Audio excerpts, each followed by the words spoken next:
విధి నిర్వహణలో ఉన్న అటవీ శాఖ బీట్ అధికారి రాజేశ్వరిపై వైఎస్ఆర్సీపీ నాయకులు దాడి చేసిన సంఘటన శనివారం నెల్లూరు జిల్లా చేచెర్ల మండలం ఆదురుపల్లి అటవీ శాఖ చెక్ పోస్ట్ వద్ద చోటు చేసుకుంది.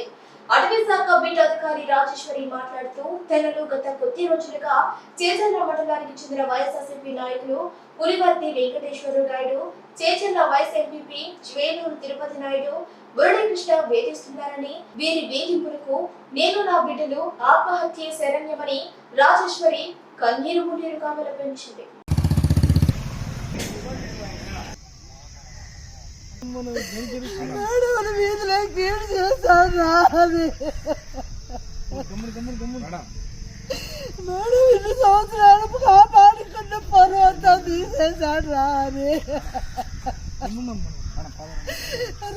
నా పేరు రాజేశ్వరి, ఆదురుపల్లి బీటా ఆఫీసర్గా పనిచేస్తున్నాను. ఆదురుపల్లి చెక్ పోస్ట్ కూడా ఇన్ఛార్జిగా ఉన్నాను. రాత్రి 12 గంటల సమయంలో Kaveti Harikrishna protection watcher, CH Srinivasulu forest beat officer Ammavaripalem వాళ్ళు నైట్ విధులు నిర్వహిస్తుండగా వేలూరు తిరుపతి నాయుడు, పులివర్తి వెంకటేశ్వర్లు, ఉల్లిపాయల మురళీకృష్ణ వచ్చి మీ మేడం ఏది అని ప్రొటెక్షన్ వాచర్ని అడగా, మేడం నైట్ మగవాళ్ళు ఉంటారు, మేడం మార్నింగ్ వస్తుంది అని చెప్పి మేడంని పిలవండి అంటే, మేడం లోపల ఉంది, మీరు లోపలికి వెళ్ళకూడదని చెప్పి కావేటి హరికృష్ణ అడ్డుకొనగా కావేటి హరికృష్ణని కొట్టారంట. ఈ లోపల మా ఫారెస్ట్ బీట్ ఆఫీసర్ నైట్ డ్యూటీలో ఉన్న అతను వచ్చి అడ్డుకొని వాళ్ళని తరివేయడం జరిగింది.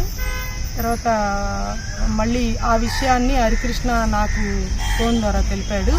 వెంటనే నేను 6 గంటల సమయంలో నేను విధులు నిర్వహిస్తూ ఉండగా మళ్ళీ అదే వ్యక్తులు ముగ్గురు, పులివర్తి వెంకటేశ్వర నాయుడు, వేలూరు తిరుపతి నాయుడు, ఉల్లిపాయల మురళీకృష్ణ మళ్ళీ కారులో చెక్ పోస్ట్ దగ్గరకు వచ్చి నన్ను కొట్టడం జరిగింది. ఈ లోపల మా బాబు, మా కొడుకు వచ్చి అడ్డుకొనగా బాబుని కూడా కొట్టి కారులో వెళ్ళిపోయారు. ఈ విషయాన్ని నన్ను ఇట్లాగే 1.5 సంవత్సరం నుంచి వీళ్ళు వేధింపులు గురి చేస్తున్నారు. నేను వాళ్ళు చెప్పిన మాట వినడం లేదని చెప్పేసి నా పై అధికారులకి నా మీద ఘోరంగా, అంటే చాలా అవమానకరమైనటువంటి నా మీద కంప్లైంట్లు ఇస్తూ ఉంటాడు. ఎప్పుడు బ్లాక్మెయిల్ చేస్తూ ఉంటాడు అధికారులకు ఫోన్లు చేసి, మీ స్టాఫ్, మీ అమ్మాయి, ఆ స్టాఫ్ ఇలా ఉంది, ఆ అమ్మాయి మీద మీరు ఏం చర్య తీసుకుంటారు, ఏంది అమ్మాయి ఏం చేస్తే మేము చర్య తీసుకోవాలని మా పై అధికారులు చాలాసార్లు అతనికి చెప్పడం జరిగింది. అలాగే కాకుండా నన్ను కాకుండా నా చుట్టూ ఉండే స్టాఫ్ని, నా కింద పనిచేసే వాళ్ళని, నా పై అధికారులని, నా ఇళ్ల దగ్గర వాళ్ళని, ఎవరిని రాత్రి మొగుళ్ళు ఫోన్లు చేసి అందరి నెంబర్లు తీసుకొని చిత్రహింసలు చేస్తూ ఉంటాడు. ఆ నెంబర్లు కానీ బ్లాక్ పడితే కొత్త నెంబర్ల నుంచి తీసుకునేది చిత్రహింసలు. అదేమంటే నువ్వు నాకు బాకీ ఉన్నావని చెప్పి అందరికీ ప్రచారం చేస్తాడు. మేము అతను చెప్పినట్టుగా వినకపోతే నీ పరువు తీస్తాను, నేను చెప్పింది నువ్వు వినాలి అని చెప్పేసి పులివర్తి వెంకటేశ్వర్లు నన్ను మానసికంగా చిత్రహింసలకు గురి చేస్తున్నాడు 1.5 సంవత్సరం నుంచి. ఈ విషయాన్ని నేను పై అధికారులకు కూడా చెప్పుకొనున్నాను. ఈ బాధ అసలు వేరే ఆడు మనిషికి దేవుడు ఇవ్వకూడదు. నన్ను నా బిడ్డల్ని మానసికమైన వేదనకు గురి చేస్తున్నాడు. లాస్ట్కి మేము ఆత్మహత్య చేసుకోవాలని నేను నా బిడ్డలు డిసైడ్ అయిపోయాము. మమ్మల్ని ఎన్ని రకాలుగా అందరిలో మమ్మల్ని అవమాన పాలు చేసేసాడు. నేను ఈ విషయాన్ని నేను డిపార్ట్మెంట్కి కూడా చాలాసార్లు తెలియజేసుకున్నాను. నా అధికారులు కూడా నాకు చాలా వరకు తోడుండి నాకు ఓదార్పునిచ్చారు. అమ్మా నీకు మేము ఉన్నాము, నువ్వు బాధపడమాకన్నా పై అధికారులు నాకు చాలా సహాయం చేశారు. లాస్ట్గా అతను రాజకీయ ఒత్తిడితో నన్ను చిత్రహింసలు పెడుతున్నాడు. నాకు రాజకీయ బలం ఉంది, నీ ఉద్యోగం ఇట్లా చేసేస్తా, నేను ఇక్కడి నుంచి లేపేస్తా, వేరే దగ్గరికి వెళ్ళిపో. అప్పటికి పై అధికారులకు చెప్పారు, ఆ అమ్మాయి ఉద్యోగం వృత్తే చాలా ఖచ్చితంగా పని చేస్తుంది అయ్యా వెంకటేశ్వర్లు, నువ్వు ఎందుకు ఇలా చేస్తున్నావు అని చాలాసార్లు అధికారులు చెప్పారు. కానీ నా శృతి మించిపోయింది, మా శక్తి చాలడం లేదు. అతను బారి నుంచి మమ్మల్ని కాపాడుతారు. అతనికి సపోర్ట్ తిరుపతి నాయుడు, ఈ మురళీకృష్ణ ఇద్దరు అండ చూసుకొని అతను ఈ విధంగా మమ్మల్ని. నేను ఈ విషయాన్ని ఈరోజు ఉదయం వెళ్ళి నేను పోలీస్ స్టేషన్లో కంప్లైంట్ ఇచ్చి ఎస్ఐ గారిని కలిసి మాట్లాడి రావడం జరిగింది. సార్ నా పేరు హరికృష్ణ గాలిపాలెం సార్.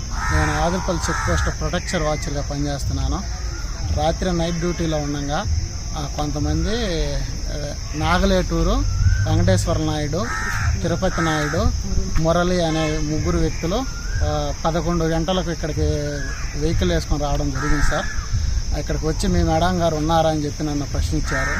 నేను మేడం గారు లోగా ఉన్నారు, మీరు లోగా పోయేదానికి అధికారం లేదు, కావాలంటే నెంబర్ ఇస్తాను మాట్లాడండి అని చెప్పాను సార్. ఇంతలోనే మీకు నైట్ డ్యూటీ గార్డ్ ఎవరని చెప్పి అడిగారు సార్. మా సార్ని చూపించాను. మా సార్తో ఏదో మాట్లాడారు. మా సార్ బయటకు వెళ్ళిపోయింది, ఇక్కడ అరవకూడదని చెప్పారు సార్. ఆయన వెళ్ళిపోయి మళ్ళీ ఉదయం 2:40 35 నిమిషాలకు వచ్చారు సార్. నేను ఆ టయాన్ని గేట్ దించడంతో వెహికల్ రావడంతో నేను అక్కడికి వెళ్ళి గేట్ ఎత్తా ఉన్నాను సార్. ఎత్తడంలో దుర్భాష మాట్లాడుతూ ఆ కారు దిగి వెంటనే వచ్చి నా మీదకి దాడికి దిగారు సార్. వెంకటేశ్వర నాయుడు గారు దాడికి దిగారు. వెంటనే తిరుపాల నాయుడు అనే వ్యక్తి ఆ కర్రలో ఎంచడం మొదలుపెట్టారు సార్. ఆ దాడిలో ఎదుర్కోవడంలో నేను వాళ్ళకి భయపడి పక్కకి తప్పుకోవడం జరిగింది. అంతలేకే మా గార్డులు వాళ్ళు వచ్చి లేచి అందరూ చుట్టుపక్కల వ్యక్తులందరూ తిరుక్కోవడంతో అక్కడి నుంచి వెళ్ళిపోయారు సార్.